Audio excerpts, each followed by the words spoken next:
My mother said no one would ever love me. Then my boyfriend cheated with my best friend. My brother blew our future on addictions, and I was left paying all their debts. I thought the pain couldn't get worse until I discovered the one secret that changed everything forever. I'm Riley, 28, a graphic designer who spent most of my life trying to claw my way out of my mother's shadow. Diane. That's her name, and it's enough to make my stomach twist. Growing up, it was always her voice in my head, sharp and unrelenting, telling me I'd never be enough. "No man will ever pick a girl like you," she'd say, her lips pursed, eyes cold. I was 12 the first time she said it, standing in our cramped kitchen in suburban Ohio, my hands still sticky from helping her peel potatoes. I didn't even have a crush yet, but those words, they stuck like a splinter you can't dig out. My younger brother, Noah, was her golden child. 2 years younger, with soft brown curls and a smile that could melt ice. He was delicate, she'd say. Delicate, what a word. It meant he got to sit on the couch playing video games while I scrubbed dishes, folded laundry, and paid bills with money I earned from babysitting. "Noah needs protecting," Diane would insist, her voice soft for him, only him. "You're strong, Riley. You can handle it." Handle it? I was a kid too, but I learned early that arguing with Deanne was like shouting into a void. She'd just tilt her head, sigh, and say, "Don't be so dramatic." It wasn't dramatic. I was drowning.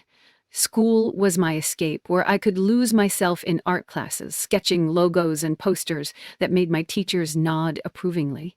By 16, I was freelancing, designing flyers for local businesses. It wasn't much, but it was mine, a tiny piece of control in a house where Diane ruled every inch. She didn't care about my sketches, though. "Art won't pay the bills," she'd scoff, tossing my portfolio aside to hand Noah cash for new sneakers. "He needed them," she said. "For what? He barely left the house." Noah wasn't delicate, he was lazy, spoiled. By 18, he was failing community college, spending his days smoking weed in the basement while I worked late to cover rent when Diane's shifts as a receptionist fell short. "He's just finding himself," she'd defend, her voice tight, daring me to disagree. I wanted to scream, "What about me?" But I handled it. Then I met Ethan. 22, charming, a salesman with a laugh that made my chest feel warm. He noticed me, really noticed me, at a coffee shop where I was sketching. "You've got talent," he said, leaning over my table, his grin easy. For the first time, I felt seen. We started dating, and for a while, I thought maybe Diane was wrong. Maybe someone could pick a girl like me. Ethan liked my ambition, my late-night rants about fonts and color palette. He'd listen, nodding, his hand brushing mine. It felt like freedom. But Diane, she hated it. "He's too good for you," she'd say, chopping onions with a vengeance. "Men like that want soft girls, not ones who argue and work all the time." I'd bite my lip, my face burning. "You're wrong," I wanted to say, but her words dug in, feeding that old splinter of doubt. Ethan was different, I told myself. He saw me. Didn't he? The cracks started small. Ethan would cancel plans, blaming work. "Busy day, babe," he'd text, and I'd believe him. Diane noticed, though. She always noticed. "He's slipping away," she'd say, smirking over her coffee mug. "Told you, Riley, men don't stay with girls like you." I hated her for it, but I hated myself more for wondering if she was right. One night, I found a receipt in Ethan's jacket. Dinner for two at a fancy restaurant I'd never been to. My heart sank. "It's nothing," I told myself, shoving it back in the pocket. But the doubt grew, gnawing at me. I started noticing things. His phone always face down, his late nights, the way he'd avoid my eyes when I asked about his day. I didn't tell Diane. I couldn't bear her smug "I told you so." Meanwhile, Noah was spiraling. I found a stack of overdue bills in Diane's purse, all in Noah's name, credit cards, car payments, even a loan.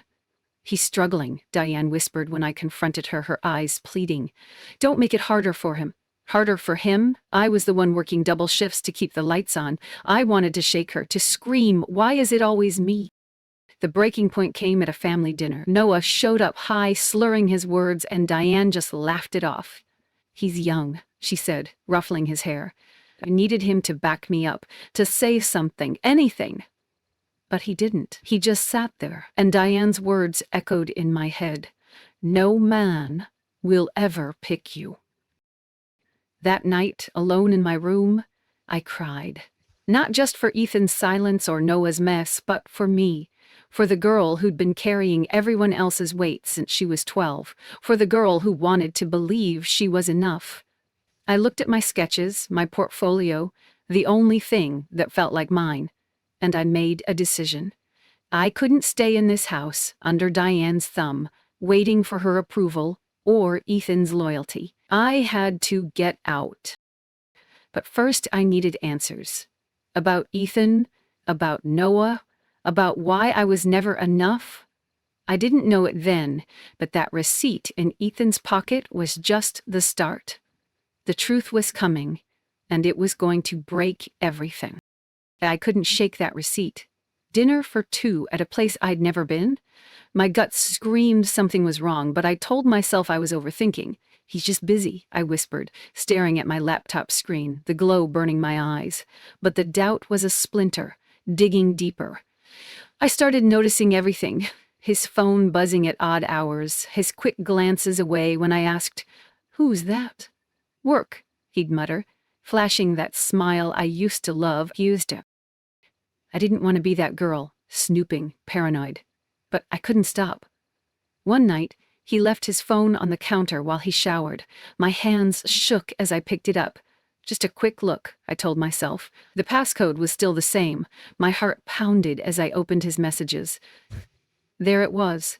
A thread with Sienna, my friend since high school, the one who'd always been there for my late-night rants. "Miss you," she'd written, with a heart emoji. His reply? "Tomorrow night, same place." My chest tightened. Tomorrow night? He'd told me he had a work dinner. I set the phone down, my hands cold. Not yet, I thought. I needed more. The next evening I followed him. God, I felt pathetic, trailing his car through downtown, my heart racing like I was in some bad movie. He pulled into a hotel parking lot, not a restaurant, a hotel. I parked far enough away, watching as he walked in, his arm around a woman, Sienna. Her laugh echoed as they disappeared inside. My best friend, my boyfriend. I sat there, frozen, my breath shallow. How could he? I wanted to storm in, scream, make a scene, but my body wouldn't move. All I could do was drive home, tears blurring the road. I didn't confront him, not yet. I needed to process, to breathe, but Diane, God, Diane was waiting when I got home. She was in the kitchen, sipping tea, her eyes narrowing as I walked in. "You look like hell," she said, not an ounce of warmth in her voice. I couldn't hold it in. "With Sienna," I blurted, my voice breaking. "Ethan, with Sienna." I waited for her to hug me, to say something kind, anything a mother would say. Instead, she leaned back, smirking. "Told you so, Riley. Men like him don't stick with girls like you." My heart stopped. "What?" I whispered. She shrugged, stirring her tea. "You're too much. Too intense." I warned you. I stood there, stunned. My world was crumbling and she was twisting the knife. I ran to my room, slamming the door. I wanted to scream, to break something, but all I could do was cry. Was she right? Was I too much? The splinter of doubt she'd planted years ago was now a gaping wound. But then something shifted. Anger. Pure, burning anger. I wasn't going to let her words define me. Not this time. I needed answers, not just about Ethan, but about everything. About why I was always the one carrying the weight. That's when I found the letters. I was cleaning out the attic, looking for anything to distract me, when I stumbled on a box of Mom's old papers. Bank statements, bills, and then loan documents. Noah's name was on them, dozens of them, thousands of dollars in debt. Gambling debts, credit cards, even a second mortgage on the house. My hands shook as I read. Diane had been paying them off, draining her savings, my savings, everything. "Struggling," she'd said. Struggling? He was bleeding us dry, and she was covering for him. I confronted her that night. "What is this?" I held up the papers, my voice trembling. She froze, her face paling. "It's not what you think," she stammered. "Noah's trying to fix it." "Fix it?" I laughed, bitter and sharp. "He's gambling away our lives, and you're helping him. You, woman who'd raised me, you'd told me I'd never be enough." "I'm your daughter," I said, my voice low. "Why don't I matter?" She didn't answer. She just looked away, and that silence, it hurt more than her words ever could. I went to my room, my mind racing. Ethan's betrayal, Sienna's knife in my back, Noah's debts, Diane's favoritism. It was too much. I felt like I was suffocating, trapped in a house that never wanted me. I thought about leaving, just packing a bag and walking out, but I couldn't. Not yet.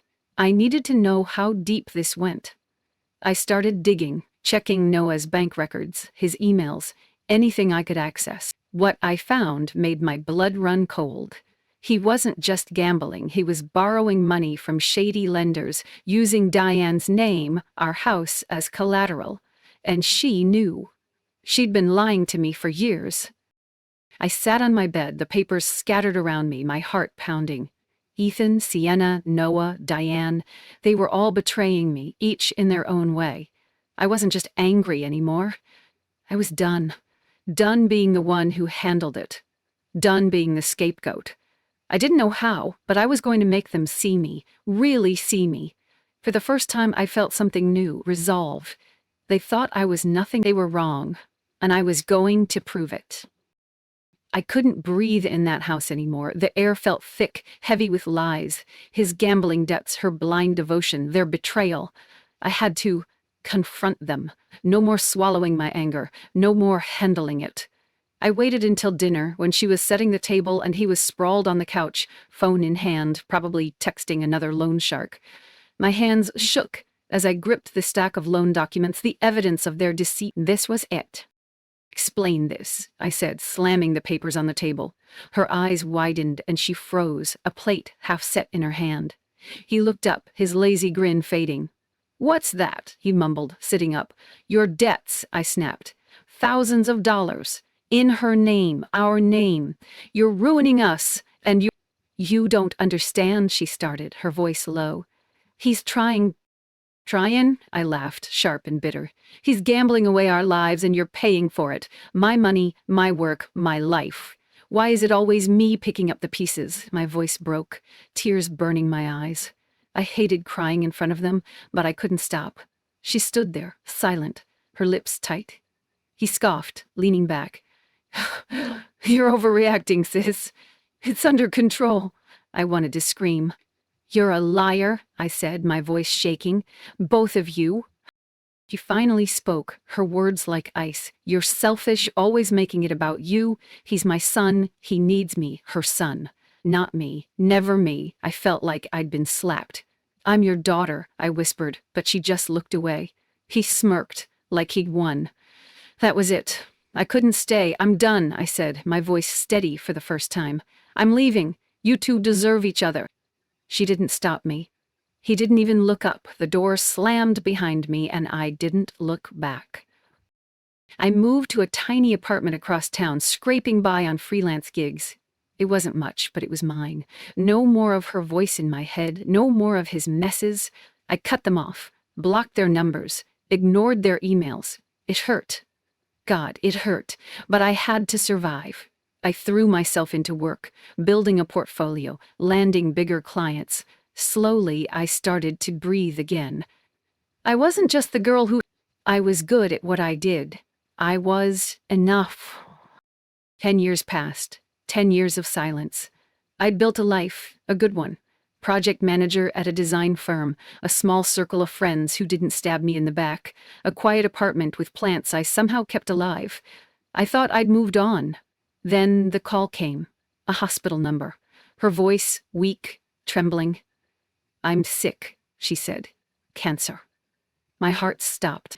I wanted to hang up, to tell her to call her precious son, but I couldn't. "Okay," I said, my voice flat. I'll come." When I walked into that hospital room, I barely recognized her. Thin, pale, her eyes sunken. She tried to smile, but it was forced. "You came," she said, like it was a miracle. I nodded, not trusting my voice. Then she told me the rest. He'd taken everything, the house, her savings, the family trust. He'd stopped paying her medical bills, left her with nothing. I laughed, cold and sharp. "Struggling? He's a leech." She flinched, but didn't argue. For the first time, she looked broken. I tracked him down. He was living in a run-down apartment, reeking of stale beer and bad choices. "What do you want?" he slurred when I showed up. No hello, no apology. "You left her to die," I said, my voice steady. He shrugged. "She always chose you," I said, my anger rising. "And this is how you repay her?" He laughed, bitter. "You left all high and mighty." I wanted to hit him, to make him feel the weight of everything he'd done. Instead, I turned and walked away. He wasn't worth it. Back at the hospital, I sat by her bed, watching her sleep. The woman who'd torn me down, who'd chosen him over me, was now alone, abandoned by her golden boy. I felt no satisfaction, just a hollow ache. Why did it still hurt? Why did I still care? I didn't want to be here, but I couldn't leave her like this, not yet. I started asking questions. About the trust. He hadn't just spent it all, he'd forged her signature, sold off family heirlooms, even taken loans in her name again, and she'd let him. Again. I was furious, but not just at him, at her, at myself. Why was I here, cleaning up their mess again? But something in me shifted. This wasn't about them anymore. This was about me, about proving I wasn't the girl she said no one would choose. I wasn't going to let them break me again. I'd come back, but not to save them. I'd come to take back what was mine, my share, my dignity, my life. They thought I'd stay gone, that I'd crumple. They were wrong, and I was going to make sure they knew it. Sitting by her hospital bed, I felt the old anger bubbling up, but this time it wasn't wild or reckless. It was sharp, focused, like a blade I'd been sharpening for years. She was asleep, her breathing shallow, while I scrolled through my phone, piecing together the mess he'd made. Forged signatures, sold heirlooms, loans in her name. It wasn't just carelessness. It was betrayal, deliberate and cruel, and she'd let it happen, always choosing him. But I wasn't here to save her out of love. I was here to take back what was mine. I started with the family trust. A lawyer friend, Clara, owed me a favor. Over coffee, I handed her the documents I'd found in the attic, plus new ones I'd dug up from public records. "Can you help me?" I asked, my voice steady. She scanned the papers, her eyes narrowing. "This is fraud," she said. "He's been siphoning funds for years. You've got a case, a case." Those words lit something in me. My share of the trust, the inheritance she'd always dangled over me like a taunt, it was still there, buried under his lies. I wasn't going to let him keep it. First, I needed proof. I hired a private investigator, a quiet guy named Mark, who didn't ask too many questions. "Follow him," I said, handing over what little cash I could spare. "Find out everything." Within a week, Mark came back with a file that made my stomach churn. He wasn't just gambling, he was tangled up with a woman, some bartender named Lila, who was helping him fence stolen family heirlooms. Grandma's jewelry? Dad's old watch? He was living with her, using her apartment as a base to dodge creditors. I stared at the photos Mark gave me. Him laughing with her, his arm around her waist, just like Ethan with Sienna all those years ago. The betrayal stung, but it also fueled me. He thought he could take everything. Not this time. I planned carefully. No rash confrontations, no screaming matches. I wanted him to feel the weight of his choices, and I wanted her to see it too. Clara helped me draft a legal claim to freeze the trust's remaining assets. "This'll stop him from selling anything else," she said, her voice firm. I nodded, my jaw tight. Good.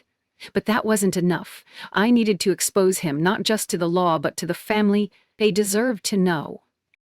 I arranged a family meeting, something we hadn't done since I was a kid. "It's about her," I told Aunt Linda over the phone, my voice calm but urgent. "She's sick and we need to talk." They showed up, 10 of them, crowding into Linda's living room, their faces a mix of worry and curiosity. He was there too, slouched in a corner, smirking like he owned the place. I stood up, my heart pounding but my hands steady. "This isn't just about her," I said, holding up the file Mark gave me. "It's about him." I laid it all out, his debts, the forged signatures, the affair with Lila, the stolen heirlooms. I passed around photos, bank statements, everything. The room went silent, then exploded. "How could you?" Linda snapped at him. "You've been lying to us." He stammered, his face red, trying to spin some excuse about temporary setbacks. No one bought it. She was awake when I told her. I sat by her bed, showing her the same file. "He's been stealing from you," I said, my voice low. "From us." Her eyes filled with tears, but she didn't argue. For once, she didn't defend him. "I didn't know it was this bad," she whispered. I wanted to believe her, but part of me didn't. She'd always known, deep down. With Clara's help, I filed a lawsuit against him for fraud and mismanagement of the trust. The court moved fast, faster than I expected. They froze his accounts, seized what was left of the heirlooms, and ordered him to repay what he'd taken. He couldn't. He was broke, living off Lila's tips. The judge didn't care.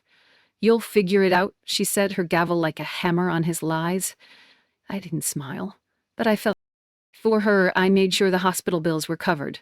Not out of love, not really. It was about closing a chapter. I worked with Clara to redirect trust funds to a medical account, ensuring she'd get the care she needed. "You didn't have to," she said one day, her voice weak. I looked at her, the woman who'd torn me down my whole life. "I know," I said, "but I wasn't here to make her feel better." He tried to call me once, after the lawsuit hit. "You're ruining my life," he shouted, his voice slurred. I laughed, cold and sharp. "You did that yourself." I hung up, blocked his number, and felt lighter than I had in years. The family stopped talking to him, too. Linda called me later, her voice soft. "We didn't know, Riley. We should have seen it." I didn't say anything. What was there to say? But now, they saw. I wasn't done yet. There was one last piece, my share of the trust. Clara found a loophole, a clause Dad had written before he died. It was mine, legally, undeniably. I claimed it, every cent, and used it to buy a small house, a place that was mine alone, no shadows, no lies, just me. For the first time, I felt free. But freedom wasn't enough. I needed closure. I needed them to understand what they'd done, and what I'd become. The hospital room was quiet, except for the soft beep of machines. She looked smaller now, her hands folded like paper over the thin blanket. I sat there, not out of duty anymore, but because I needed to see this through, not for her, not for him, but for me. I'd spent years carrying their weight, their lies, their choices. Now, with the trust reclaimed and his world in ruins, I could finally breathe. But breathing wasn't enough. I needed to close the door on this chapter, to understand why I'd fought so hard and what it meant. He called again, weeks after the lawsuit. His voice was different, broken, no trace of that smug grin I could always hear through the phone. He mumbled, the words slurring into each other. "Sorry?" I almost laughed. "You're not sorry," I said, my voice calm, sharp. "He's just out of options." He tried to argue, something about starting over, but I cut him off. "Don't call me again." I hung up, my hands. He wasn't my problem anymore. For the first time, I believed it. He was different, too. One afternoon, she grabbed my hand, her grip weak but desperate. "I was wrong," she whispered, her eyes wet. "About you, about everything." I waited for the old anger to flare, but it didn't. I just felt empty. "You chose him," I said, not accusing, just stating a fact. She nodded, tears spilling. "I thought he needed me more. I was wrong." I looked at her, the woman who'd shaped me with her words, her dismiss. Part of me wanted to scream, to ask why I was never enough. But I didn't. Her apology wasn't for me, it was for her own guilt. I let her have it, but I didn't need it. I forgave her in a way. Not the warm, tearful kind you see in movies. It was quieter, colder. I forgave her because holding on to the hate was like carrying a stone I didn't need anymore. "I'm not doing this for you," I told her, my voice steady. "I'm doing it for me." She nodded, like she understood, but I didn't care if she did. I paid for her care, made sure she had what she needed, but I kept my distance. No more late-night calls, no more fixing her messes. I was done being the one who handled it. The family reached out too. Aunt Linda invited me to dinner, her voice soft, apologetic. "We didn't see it," she said, passing me a plate of lasagna. "We should have—" I nodded, sipping my wine. But I didn't absolve them. They'd believed her lies about me for years, called me dramatic, selfish. Now they saw the truth, but it wasn't my job to make them feel better. "It's fine," I said, and changed the subject. I didn't need their approval anymore. I had my own. My new house felt like a sanctuary, small, with a porch where I could sit with my coffee, sketching ideas for work. No shadows, no echoes of her voice telling me I wasn't enough. I filled it with plants, books, things that were mine. At night, I'd sit by the window, staring at the stars, and think about the girl I used to be. The one who scrubbed dishes, paid bills, believed she'd never be chosen. That girl was gone. I'd fought for this life, clawed my way out of their chaos. I was proud of that. I thought about him sometimes, wondering where he'd ended up. Last I heard, he was working odd jobs, living in a cheap motel after Lila kicked him out. No trust fund, no family to fall back on. Part of me wanted to feel sorry for him, but I didn't. He'd made his choices, just like she had. They'd both bet against me and they'd lost. I didn't gloat. Didn't need to. Their downfall wasn't my victory. Work was my anchor. I threw myself into projects, leading teams, pitching ideas that made clients' eyes light up. My boss called me a force, and for the first time, I believed it. I wasn't too much, too intense. I was enough. More than enough. I started dating again, cautiously, small steps. No one like Ethan, with his slick charm and wandering eyes. I wanted real, someone who saw me. That was enough for now. One night, I found an old sketchbook in a box, filled with drawings from my teenage years. Logos, posters, dreams I'd scribbled while she told me they'd never pay the bills. I ran my fingers over the pages, smiling. I'd proved her wrong, not just about art, but about me. I wasn't the girl no one would choose. I'd chosen myself. That was the real victory.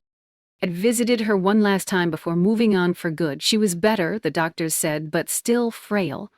"You're strong," she said, her voice soft. I nodded, not trusting myself to speak. "I know," I finally said. I walked out, the hospital doors closing behind me, and felt the weight lift. I didn't need her to say it. I didn't need anyone to. I knew who I was. Driving home, the radio played a song I used to love, and I turned it up, letting the music fill the car. The road stretched ahead, open, endless. I didn't know what came next, but I wasn't afraid. I'd built this life from nothing, against their doubts, their betrayals. I was free, not because they'd let me go, but because I'd let them go. And that was everything. If this hit close to home, hit subscribe, drop a comment, and let's talk. I'm here, and I listen.